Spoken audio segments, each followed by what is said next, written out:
Bismillahirrahmanirrahim. Rasulul Malahim. Rasul makna ma'ruf. Malahim jam'u malhamah.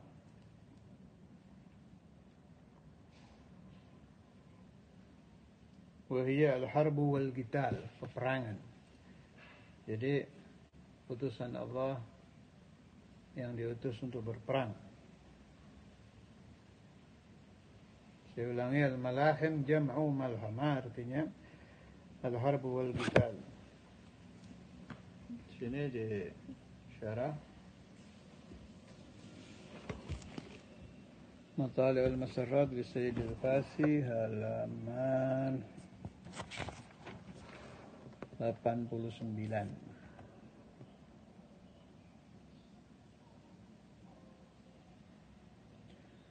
وهو إشارة إلى ما نعت به صلى الله عليه وسلم من القتال والسيف، لأنه صلى الله عليه وسلم فرض عليه القتال وأحلت له الغنائم ونصير بالرعب ووقع له من الحرب والجهاد والنصرة ما لم يتفق لغيره من الرسل، ولم يجاهد نبي ولا أمته قد ما جاهد هو صلى الله عليه وسلم وأمته.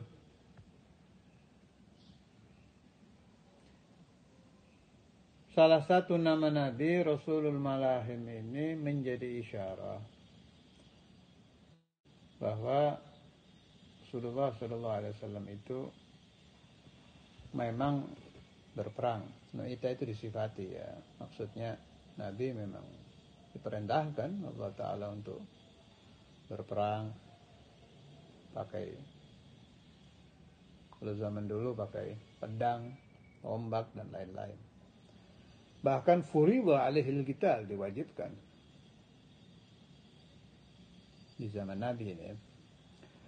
Wa uhillatul ghanaim, rampasan perang juga halal untuk Rasul sallallahu alaihi wasallam dan sahabat yang ikut berperang. Wa nusira birru'bi, Allah menolong Nabi, musuh belum ketemu Nabi sudah takut duluan.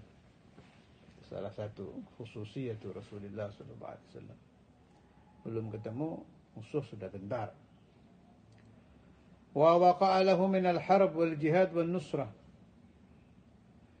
di dalam riwayat hidup Rasulullah sallallahu alaihi wasallam terjadi peperangan, jihad, kemenangan yang tidak terjadi di para nabi rasul sebelum Nabi sallallahu alaihi wasallam.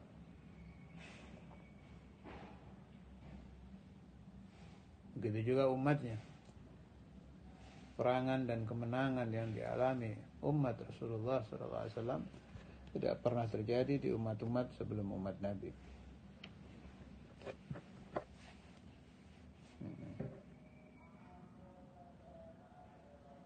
Allahumma salli wa sallim wa barik alaihi wa alihi. Wa la yazaluna yuqatiluna al-kuffara fil aqtari ala ta'aqub al-a'sar hatta yuqatilu al-a'war ad-dajjal. Umat Nabi sepeninggal beliau, mulai zaman Sayyidina Abu Bakar, zaman Khalifah 4 sampai zaman Khulafa selesai, zaman Umayyah, Abbasiyah, Fatimiyah, sampai terus akan selalu ada peperangan mengalahkan orang-orang kafir sampai perang yang terakhir itu di zaman turunnya Dajjal, Al-A'war yang buta sebelah. Wa yanzilu Isa ibn Maryam alaihi assalam, dan turun Nabi Isa. Sahabi ini, Nabi Isa ini selain Nabiun wa Rasul juga masuk, bahkan afdal wa ashabi Rasulullah sallallahu alaihi wasallam. Kalau kita masukkan Nabi Allah Isa, Nabi Allah Khadir, lebih tinggi dari Sayyidina Abu Bakar derajatnya, maka boleh. Pernah dulu itu ada Bahthul Masail, kalau saya tidak salah di pesantren mana itu, sebentar, Lirboyo kayaknya. Saya dapat cerita dari salah satu alumninya. Pernah ada pembahasan siapa afdalu ashabi Rasulullah sallallahu alaihi wasallam ala al-itlaq. Ada yang menjawab Sayyidina Abu Bakar. Ya benar, kalau tidak memasukkan para nabi gitu. Tapi kalau dimasukkan Nabi Isa, sebab Rasulullah sallallahu alaihi wasallam waktu Mi'raj bertemu dengan Nabi Isa jasadan bi jasadin. Nabi Muhammad Mi'raj dengan jasad beliau, Nabi Isa bertemu Rasulullah sallallahu alaihi wasallam juga dengan jasad. Nabi Isa mukmin bi risalati Rasulullah sallallahu alaihi wasallam, jadi masuk sahabat. Maka afdhalus sahabah Sayyidina Isa bin Maryam itu. Kalau kita masukkan para nabi. Kalau tidak memasukkan para nabi, afdalu ashabi Rasulullah sallallahu alaihi wasallam ala al-itlaq Sayyiduna Abu Bakar As-Siddiq radhiyallahu anhu wa an jami' ashabi Rasulullah sallallahu alaihi wasallam.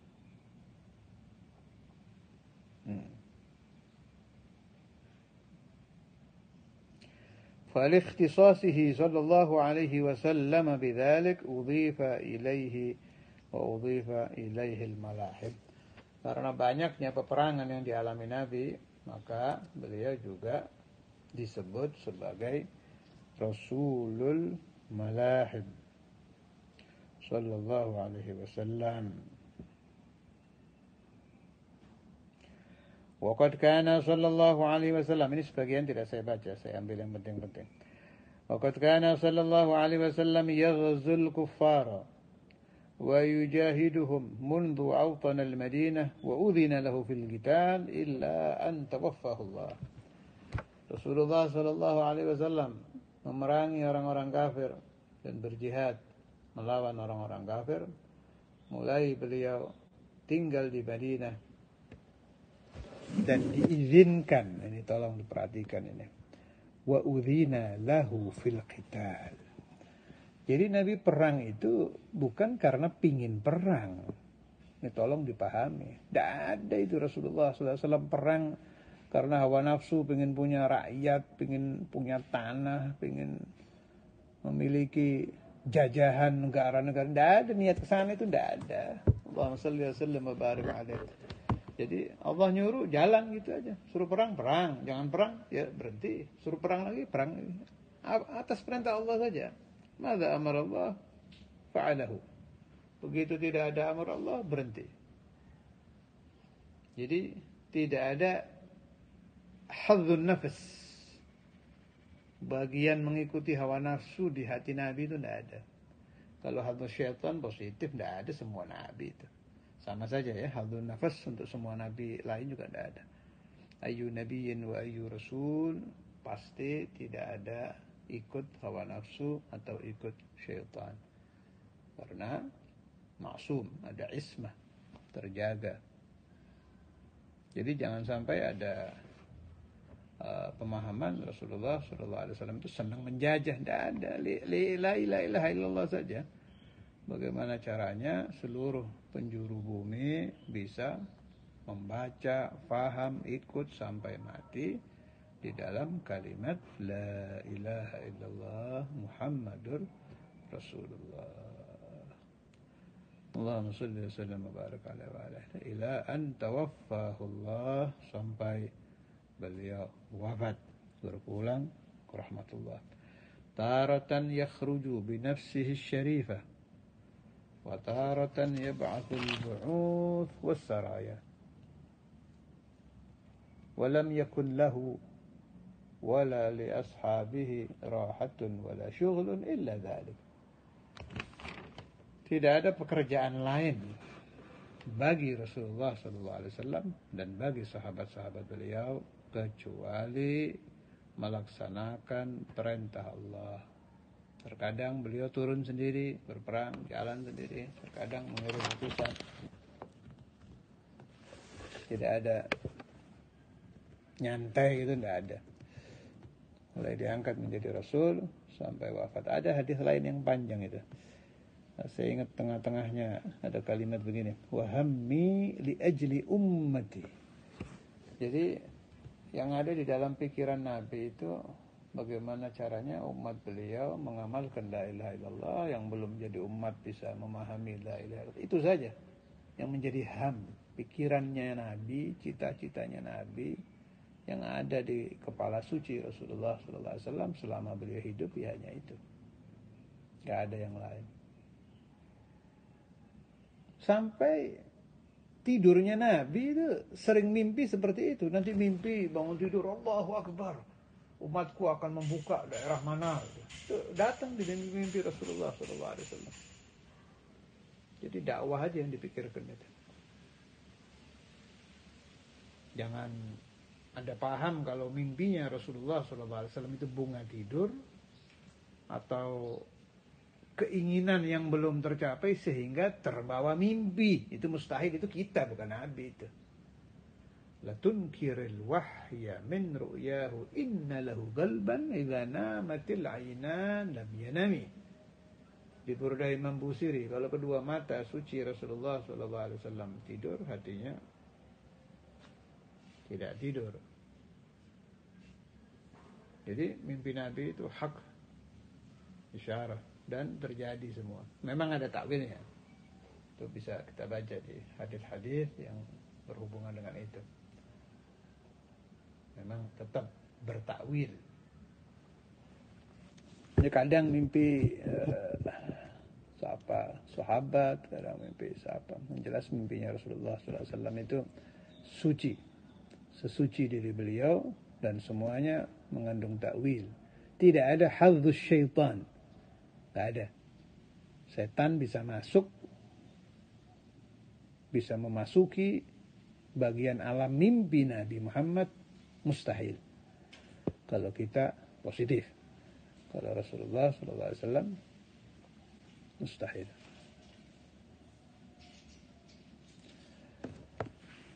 Di samping Rasulul Malahim ada lagi sebutan Rasulur Rahah. Selanjutnya, Rasul maklum maknanya. Kenapa disebut Rahah? Habis disebut perang, kok ini Rahah, nyantai, tenang, senang, istirahat, santai. Faliannahu sallallahu alaihi wasallam rahatun lil mu'minina fid dunya. Rasulullah sallallahu alaihi wasallam itu kegembiraan bagi kaum mukminin di alam dunia.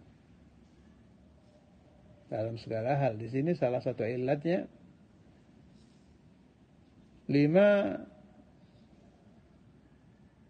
rufi'a anhum mimma kana fil umamis salifati minal isri wal masyaqqi bima fi syari'atihi minal rukhas wat takhlifat.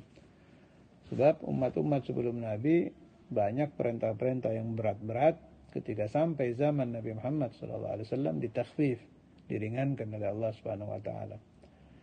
Kita kenal ada rukhsah di syariat Nabi Muhammad SAW, itu ada rukhsah.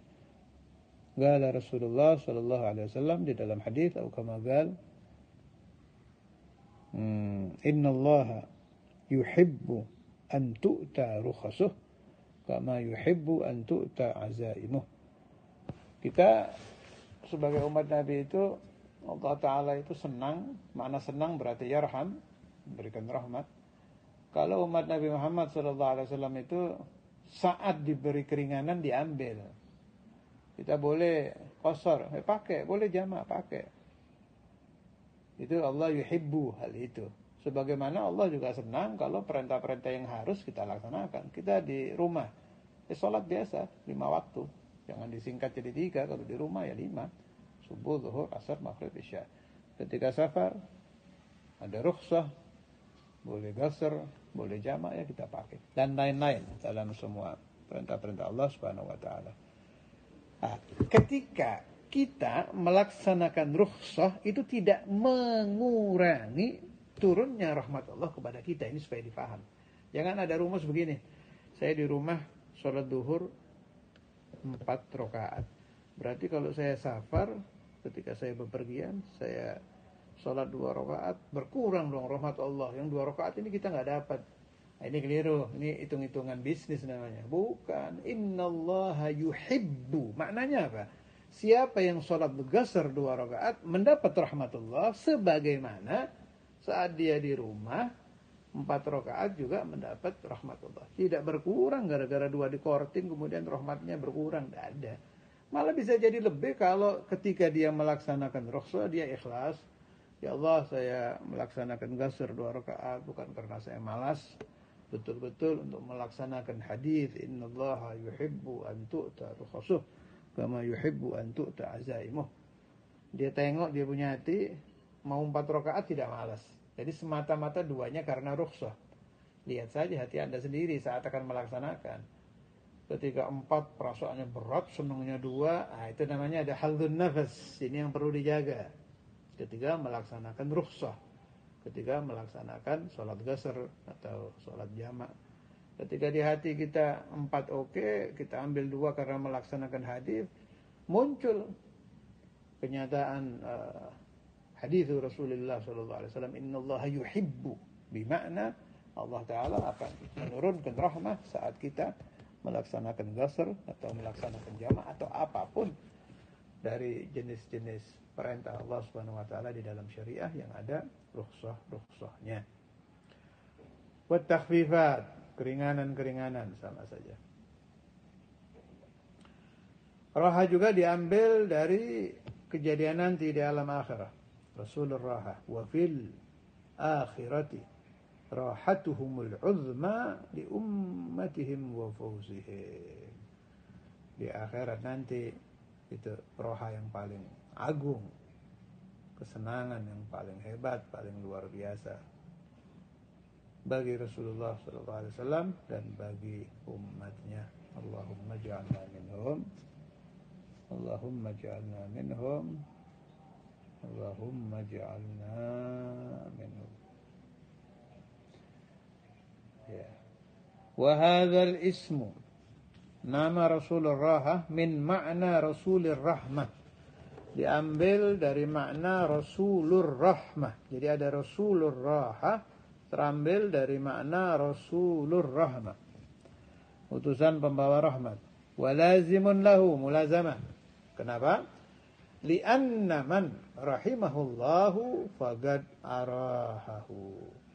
Karena orang yang mendapatkan rahmat dari Allah Subhanahu wa taala, maka orang tersebut pasti akan mendapatkan kesenangan dari Allah Subhanahu wa taala.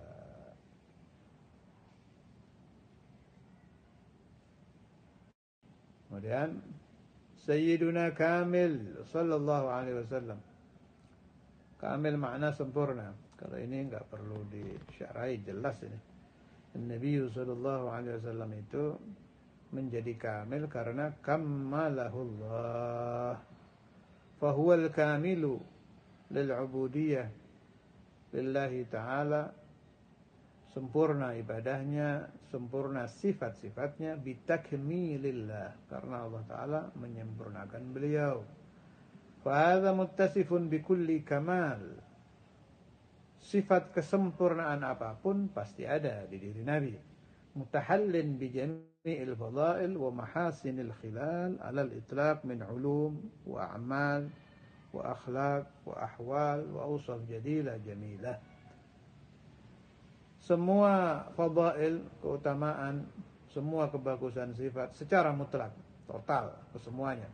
Baik ilmu, amal, akhlak, hal, sifat yang agung, yang bagus, kesemuanya terkumpul di diri Rasulullah sallallahu alaihi wasallam secara kamil, secara sempurna. Allahumma salli wa sallim wa barik alaihi. Allahumma ja'alna min al-muta'addidin bi hadzal nabiyil karim.